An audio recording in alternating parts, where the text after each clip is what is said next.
내 합리적인 생각으로는 절대로 답이 나올 수가 없어요. 신비의 영역임을 인정하고 매 순간 모험에 대비하는 불합리한 명령에도 앞으로 뚜벅뚜벅 나아가는 그런 군인처럼 나가야 돼요.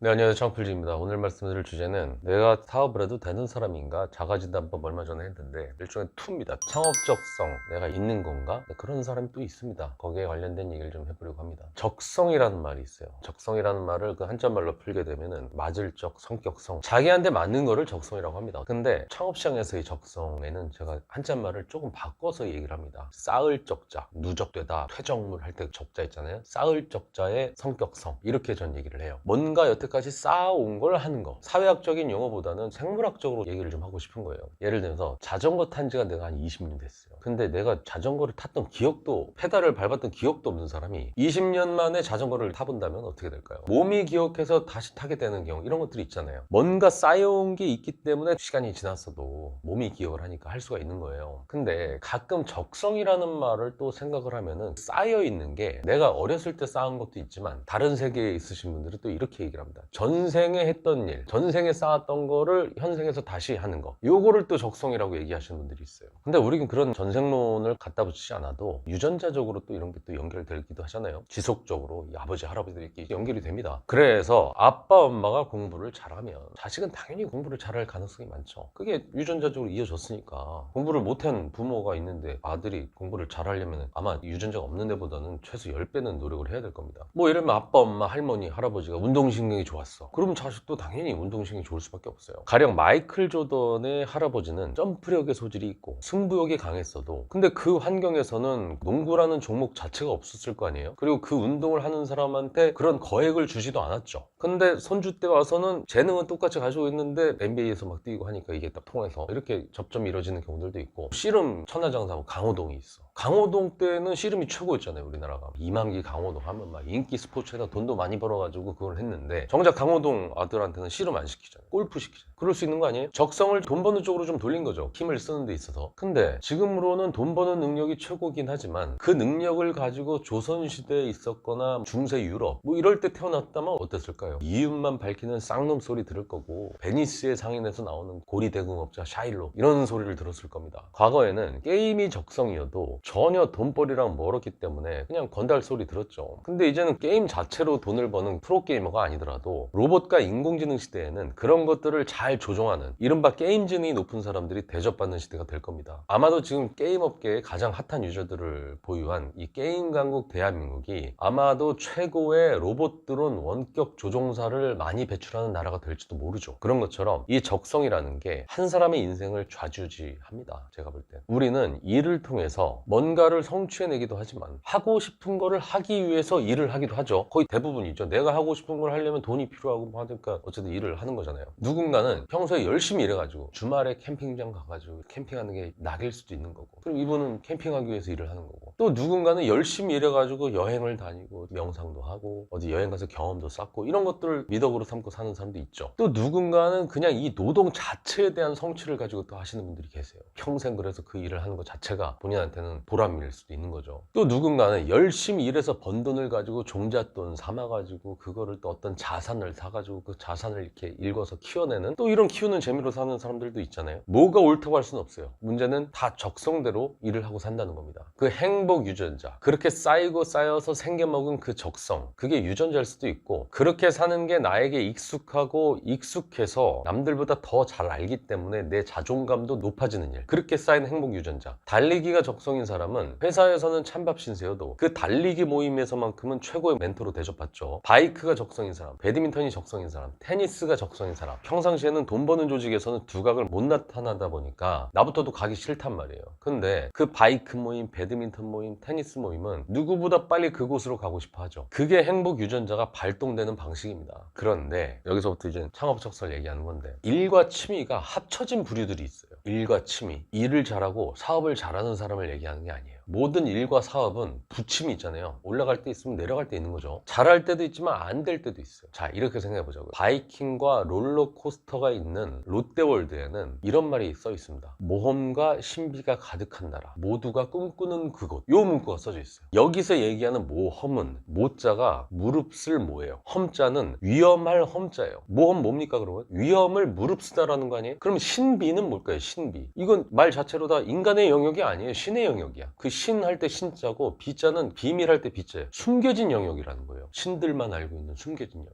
이런 말을 일반인이 들으면 거기에 가고 싶으세요? 위험을 무릅써야 되고 앞을 알지 못하는 이런 신비의 영역인데 위험한데 앞을 알지를 못해. 그럼 이거는 뭔가 공부해서 알 수 있는 영역도 아니잖아요. 준비를 뭐 철저히 한다고 되는 영역도 아니고 누가 그런 곳을 갑니까? 바닥부터 시작하지만 최고 높이까지 막 미친 듯이 올라가는 그 롤러코스터.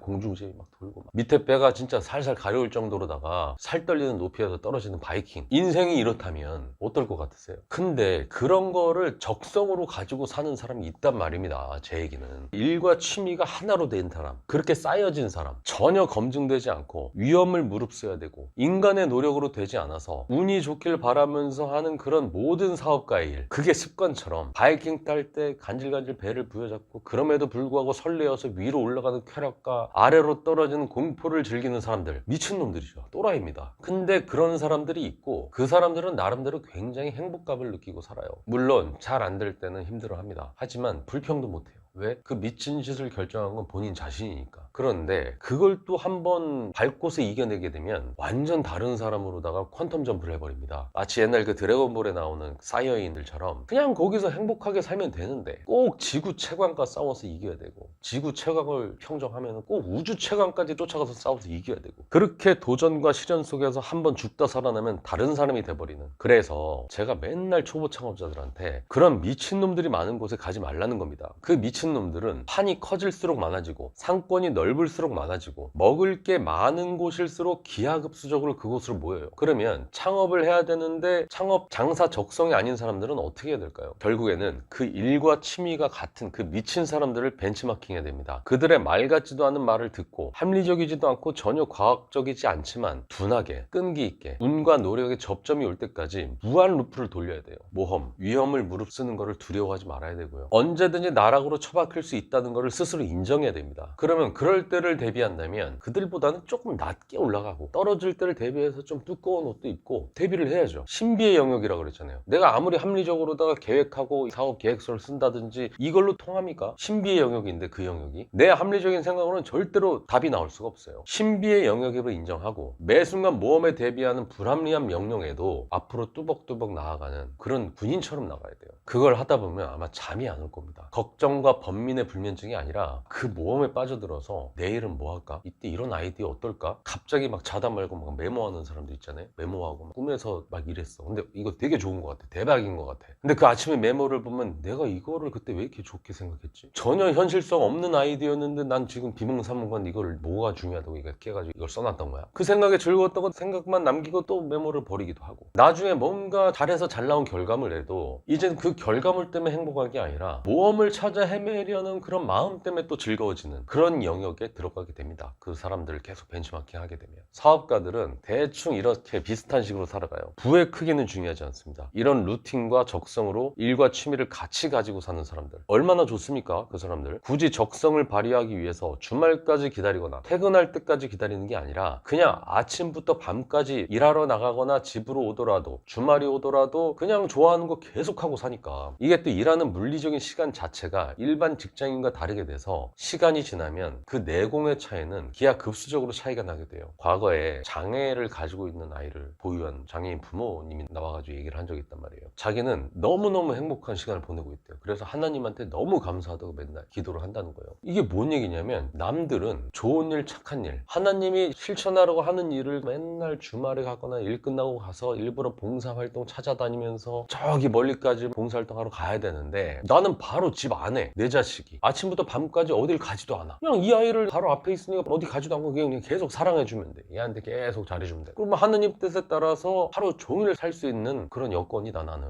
이게 얼마나 효율적인 사랑의 삶이냐 이렇게 얘기를 하는 거예요. 이게 사업가의 루틴도 비슷합니다. 사업가가 되려면 이런 루틴이 좀 필요해요. 뭔가 두렵고 뭔가 안정적인 게 있을 것 같고 인간이 써놓은 성공의 정답이 있을 것 같지만 누군가는 그런 얘기를 아무리 하더라도 그 사람에게 맞는, 그 사람이 그것을 행했을 때 그때 환경에 잠깐 맞았던 그 사람들, 그 한 사람 한 사람의 각자의 답일 뿐이에요. 정답은 없습니다. 그 순간 각자 누군가가 그때 잠깐 알게 됐던 그 답, 그거일 뿐입니다. 결국에는 모험과 신비가 가득한 나라에서 그곳에서 나만의 답을 찾으려면 결국 위험을 무릅쓰고 책임감을 가지고 내가 한 노력에 대한 합리적인 결과물을 바라는 게 아니라 그저 불합리한 결과, 불합리한 명령에도 뚜벅뚜벅 앞으로 나가는 실행력, 좀 둔한 맛, 뚜벅뚜벅 내 목표를 향해서 계속해서 가는 그런 삶의 습을 들여야만 됩니다. 인간의 머리로 아무리 계획하고 해도 안 되는 건 안 되는 거예요. 그걸 인정해야 돼요. 그래야지만 훗날, 지금은 아니겠지만 훗날이요, 그렇게 습을 들여서 그렇게 살아야지만 훗날에 그 일과 취미가 하나가 되는 그 사업가들 있잖아요. 그 미친 사람들, 그 사람들과 붙어도 완전히 처맞지는 않을 거예요. 그러니까 창업가의 적성이 아니라고 한다면 그 적성에 맞게끔 사는 사람들은 어떻게 살고 있는지 그것들을 충분히 우리가 인정을 하고 나아가야 된다, 이런 마음을 좀 먹고 창업에 도전하셨으면 좋겠습니다. 이상 창필직이었습니다.